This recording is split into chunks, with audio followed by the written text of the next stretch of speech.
Inche sugun kalafken, inchalkutun kakuru. Inche sugun kalafken,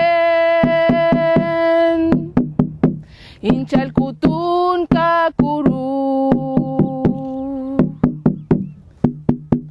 Lafken, lafken, lafken, lafken. Ey mi sugun kalafken,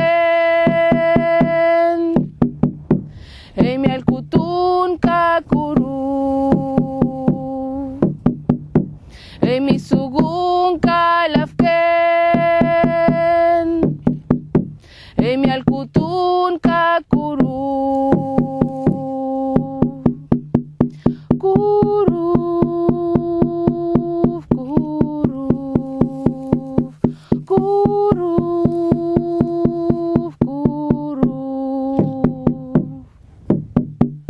Rankilko rupanko, rankilko kanewen, rupanko kuruf newen.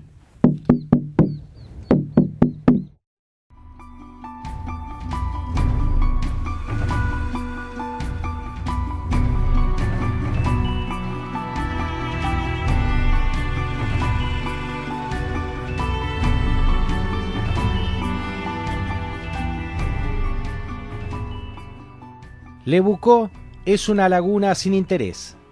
Quiere decir agua que corre y queda en un descampado a orillas de una ceja de monte, en una quebrada de médanos bajos. Los alrededores de aquel paraje son tristísimos. Es lo más yermo y estéril de cuanto he visto. Una soledad ideal. Así definía a la mítica laguna de Lebucó Lucio Mansilla. Y sin embargo se equivocaba el coronel al menospreciar la laguna. Cosa extraña, siendo que él mismo conocía sobradamente el valor estratégico del agua en la pampa. Más de una expedición militar se había perdido por no conocer debidamente los enclaves que tierra adentro podían suministrar el agua necesaria para la supervivencia de soldados y caballos. Por eso no era menor la importancia de ese espejo de agua, que los ranqueles eligieron como la capital de su imperio.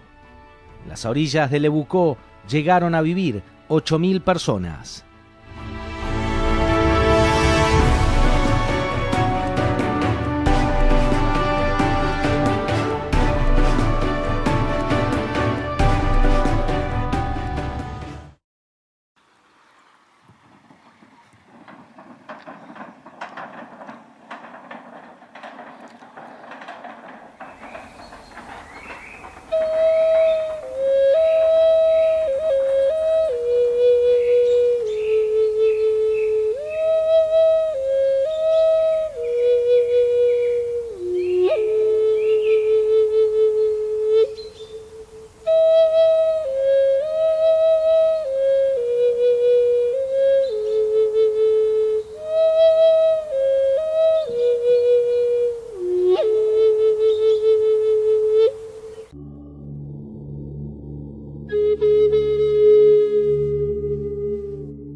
Bueno, el indio necesitaba para poder sobrevivir en este territorio tres cosas: agua, agua buena, leña, o sea, un bosque que proveyera de leña, y buenos pastos para los caballos.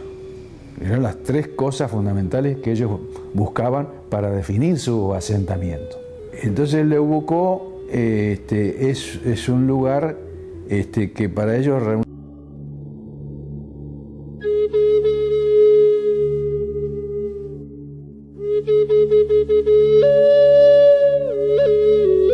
Bueno, el indio necesitaba para poder sobrevivir en este territorio tres cosas: agua, agua buena, leña, o sea, un bosque que proveyera de leña, y buenos pastos para los caballos.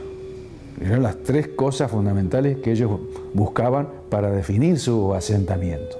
Entonces el Leubucó es un lugar que para ellos reunía esas tres condiciones, y las lagunas están conectadas por las rastrilladas. Es decir, las rastrilladas eran los caminos que hicieron los indios en su andar, ir y venir con los caballos, con las vacas, con las ovejas, ¿no es cierto?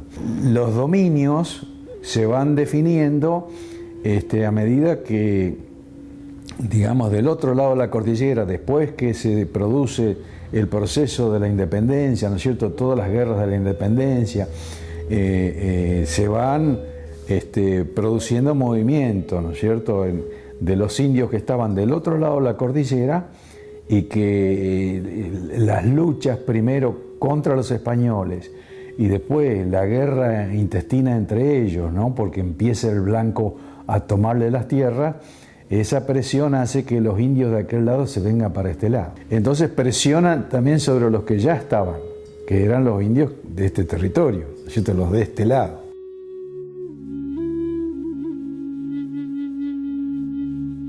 Según el investigador Rodolfo Casamiquela, el topónimo Leubucó está compuesto por los elementos leufu, que es río o arroyo, y co, agua o aguada.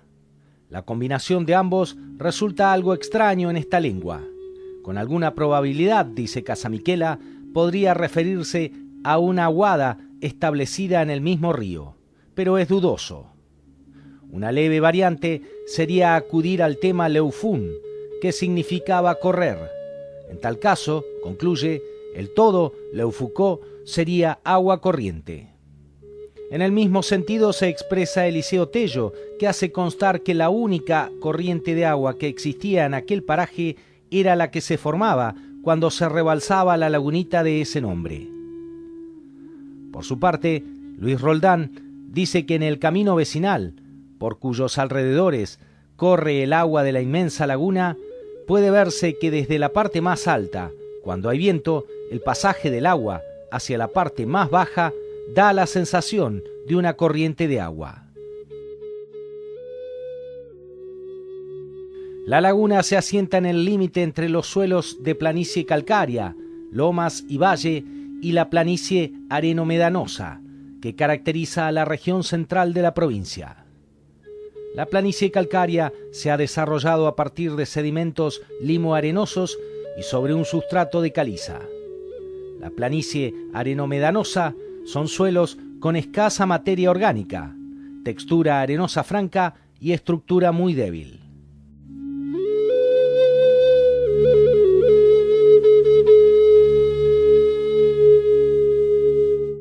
Aparece una gran cantidad de lagunas, que demoran un tiempo en evaporarse. Cuando se evaporan, se van achicando, ¿no es cierto?, si los años no son lluviosos, y bueno, queda reducido después a un pequeño manto salino. Hay otras que son alimentadas, por ejemplo, por manantiales.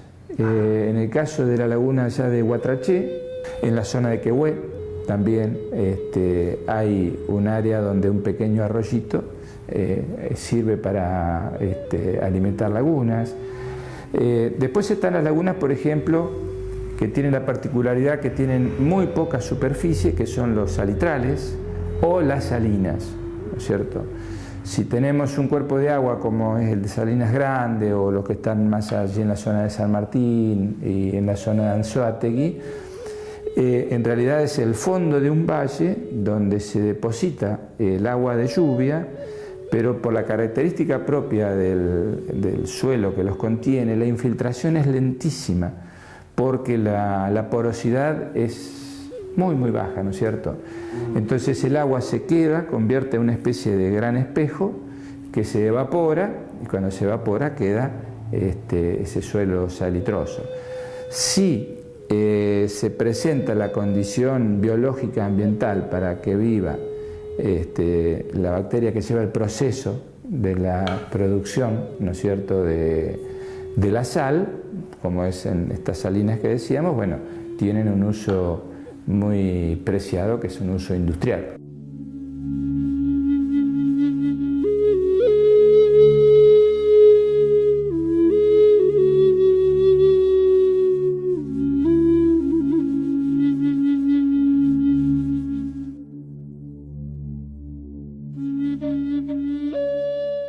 Y después, bueno, tenemos las otras lagunas que tienen que ver justamente con características propias de la región, por ejemplo, en el monte, donde a veces se aúna bajos, donde se junta el agua, con infiltración superficial y un poco de alimentación subterránea, ¿no? Eso se da mucho en la zona así del Caldenar, que justamente es el lugar donde los cazadores más van a buscar sus presas, ¿no? Justamente el lugar donde van los animales a beber, ¿no es cierto? Entonces, bueno, el concepto de laguna también es un concepto que tiene que ver con las circunstancias de permanencia, de alimentación, de usos y todas esas cosas.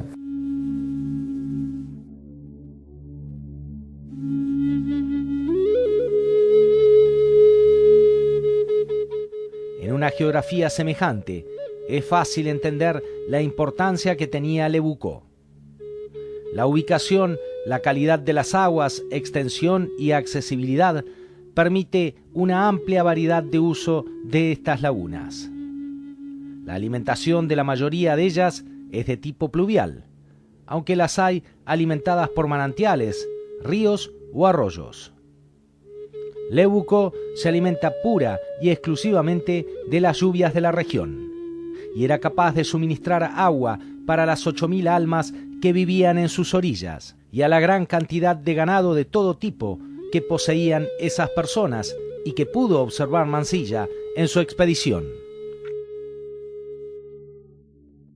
Los indios no estaban agrupados todos juntos, digamos así, como los pueblos que tenemos nosotros ahora, no. Ellos, su vida era distinta, porque ellos tenían que vivir en toldos, en la naturaleza, ¿no es cierto? Y tenían 2 o 3 cuestiones que se respetaban. Una era la cuestión estratégica de que no vivir todos juntos, porque eso les permitía defenderse mejor. Es decir, a lo mejor de un toldo al otro toldo donde estaba el capitanejo, ¿no es cierto? En el mejor sitio estaba el cacique, ¿no? Entonces se van repartiendo los lugares para que, si viene el ejército, ¿no es cierto?, o alguna invasión en la guerra interétnica también, no los encontrara todos juntos.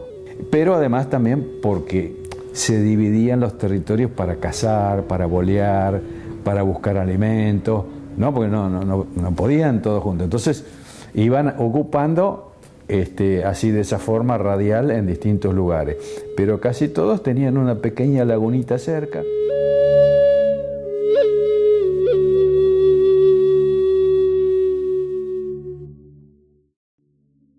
Lebucó fue uno de los puntos donde concentró su accionar la expedición de Roca, y su caída significó la fundación del primer poblado cristiano en el territorio de la Pampa Central.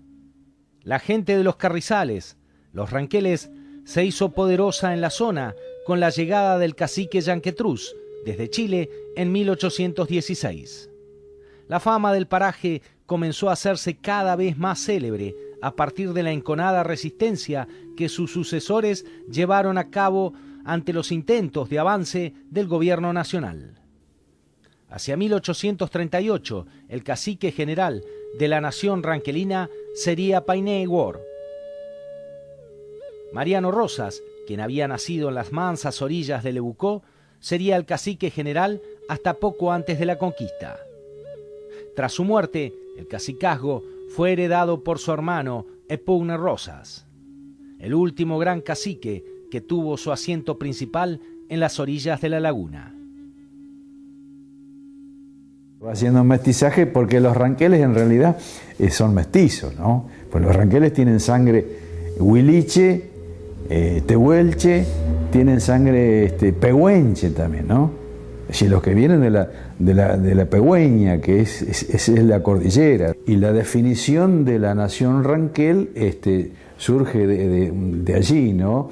De ese encuentro, porque por eso hay algunos, después va a haber una convivencia, ¿no? Porque va a haber entre ellos gente que viene de una etnia, pero se asienta con ellos porque se siente cómodo, porque las relaciones de parentesco de esas familias, ¿no es cierto? Porque era una de las formas que ellos podían ir agrandando su tribu, ¿no?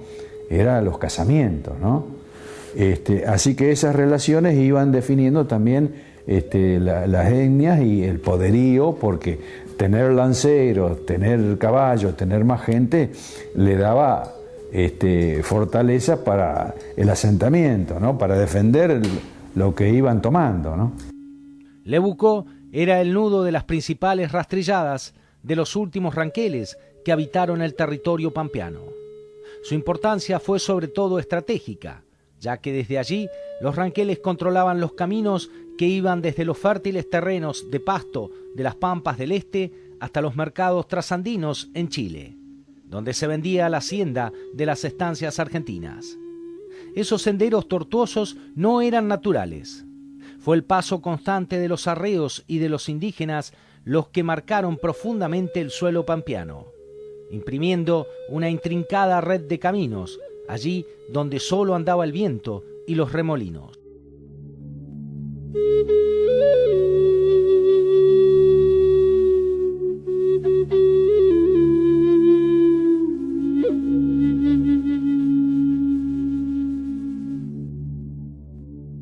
El itinerario de las rastrilladas seguía una cadena de charcos, pequeños lagos y arroyos estacionales que ofrecían agua para beber a las bestias y los hombres, y la humedad necesaria a los pastos locales en las zonas semiáridas, boscosas y los matorrales desérticos.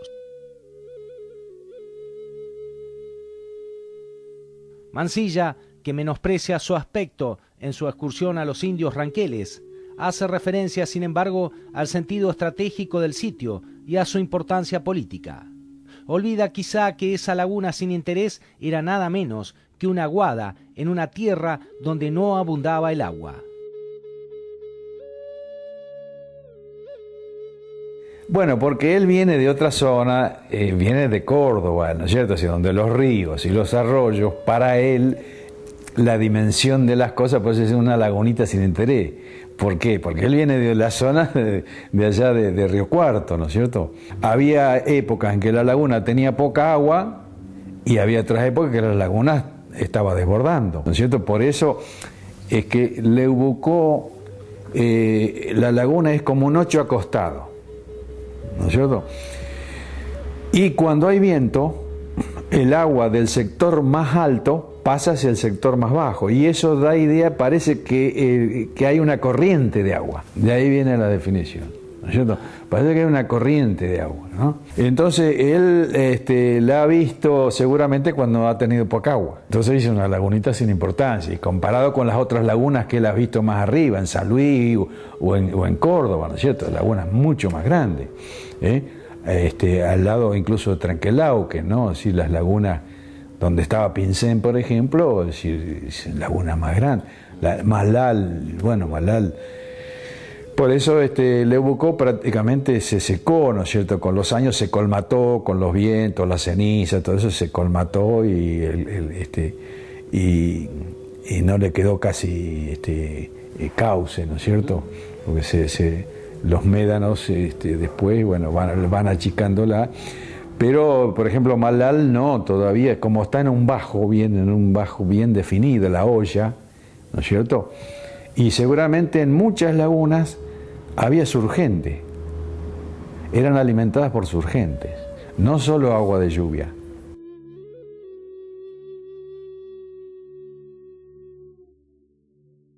La tumba de Mariano Rosas fue profanada y sus restos terminaron en los depósitos del Museo de la Plata. Extrañamente, los militares de la conquista del desierto no ocuparon la laguna. prefirieron ubicar el emplazamiento del que sería el primer poblado en el territorio recientemente conquistado a unos 20 kilómetros. Los descendientes de la dinastía de los Zorros fueron subyugados por el gobierno y con el paso de las generaciones se han ido acriollando. Pero este no fue el final histórico de Le Boucau. Le Boucau, el histórico enclave, capital de la nación Ranquel, actualmente es un pequeño ojo de agua, reducido y de existencia temporaria. Sin embargo, el lugar está ungido de una mística muy particular, por ser allí donde descansan los restos del cacique Mariano Rosas. Durante la última década, el gobierno ha mostrado algunos gestos tendientes a la revalorización de los espacios que estuvieron ligados a la ocupación indígena, sin perder de vista la inclusión de los descendientes de las tribus ranquelinas. En octubre de 1994 se erigió en el sitio un monolito. En las proximidades de este monolito se halla el monumento a los ranqueles, inaugurado el 10 de noviembre de 1999, a la vera del camino Mariano Rosas de acceso al predio. Se trata de una escultura de figura humana con lanza, que representa la cultura indígena. En su pecho, 8 niños simbolizan a los caciques Carripilún, Yanquetruz, Painé, Pichón Hualá, Manuel Baigorrita, Mariano Rosas, Ramón Cabral y Epugnar. Finalmente, en julio de 2001, fueron trasladados a Le Boucau los restos de Mariano Rosas, que estaban rotulados en el Museo de la Plata. Fueron entregados a las comunidades ranqueles de la provincia para ser depositados nuevamente a orillas de Le Boucau, a orillas del agua que corre. Y cosa curiosa, la laguna que había estado seca durante años volvió a tener agua con la llegada del gran soberano Ranquel. Hoy, como hace 200 años, Le Boucau ha vuelto a ser el punto de encuentro de la comunidad ranquelina.